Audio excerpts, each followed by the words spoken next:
जी हाँ, 10 मिनट की नमाज में इतनी बड़ी आपत्ति पूरे देश को हो रही है, सरकारों को हो रही है, तो बहुत आश्चर्य की बात नहीं है, क्योंकि लगातार 2014 के बाद से जिस कगार पे ये सरकार इस देश को लेकर आई है, सिर्फ इन्होंने नफरत बोए हैं। इनको जब यूएई में या कहीं और जाना होता है तो ये सबसे गले मिलते हैं, सबको गले लगाते हैं, लेकिन जब अपने देश में अपने सौगाते मोदी की बात चल रही है, सौगात सबसे बड़ी मुसलमानों के लिए ये है कि उनके हकों को, उनके हुकूकों को उन्हें दिया जाए। लगातार छीनने का काम जो हो रहा है, चाहे कहीं सर्वे करा के हो, वक्फ का बिल ला के हो, आज नमाज रोक रहे हैं, कल पता नहीं क्या करना चाहते हैं, लेकिन हम इस देश की मिट्टी में हमारे बड़ों का, हमारे बुजुर्गों का खून शामिल है। हम कहीं नहीं जाएंगे, यहीं रहेंगे। सरकारें आती हैं, जाती हैं, आज इनकी तानाशाही है, लेकिन हमेशा नहीं चलेगी।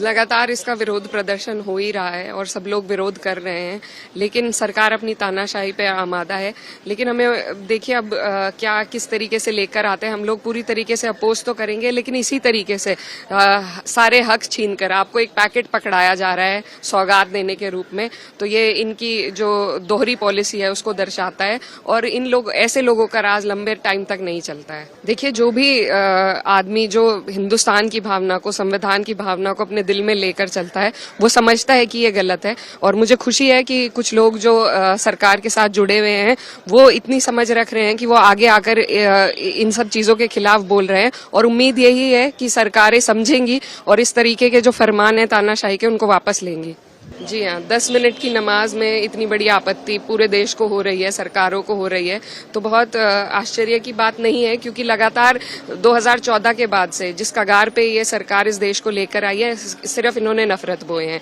इनको जब यूएई में या कहीं और जाना होता है तो ये सबसे गले मिलते हैं, सबको गले लगाते हैं, लेकिन जब अपने देश में अपने सौगाते मोदी की बात चल रही है, सौगात सबसे बड़ी मुसलमानों के लिए ये है कि उनके हकों को, उनके हुकूकों को उन्हें दिया जाए। लगातार छीनने का काम जो हो रहा है, चाहे कहीं सर्वे करा के हो, वक्फ का बिल ला के हो, आज नमाज रोक रहे हैं, कल पता नहीं क्या करना चाहते हैं, लेकिन हम इस देश की मिट्टी में हमारे बड़ों का, हमारे बुजुर्गों का खून शामिल है। हम कहीं नहीं जाएंगे, यहीं रहेंगे। सरकारें आती हैं, जाती हैं, आज इनकी तानाशाही है, लेकिन हमेशा नहीं चलेगी।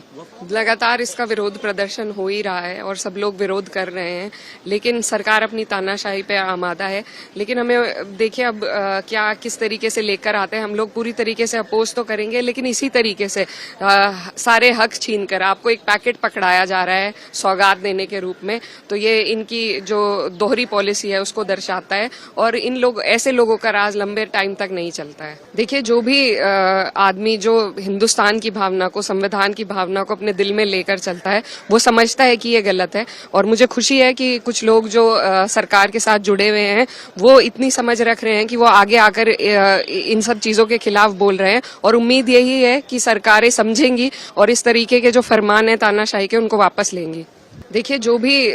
आदमी जो हिंदुस्तान की भावना को, संविधान की भावना को अपने दिल में लेकर चलता है, वो समझता है कि ये गलत है। और मुझे खुशी है कि कुछ लोग जो सरकार के साथ जुड़े हुए हैं वो इतनी समझ रख रहे हैं कि वो आगे आकर इन सब चीजों के खिलाफ बोल रहे हैं, और उम्मीद यही है कि सरकारें समझेंगी और इस तरीके के जो फरमान है तानाशाही के, उनको वापस लेंगी।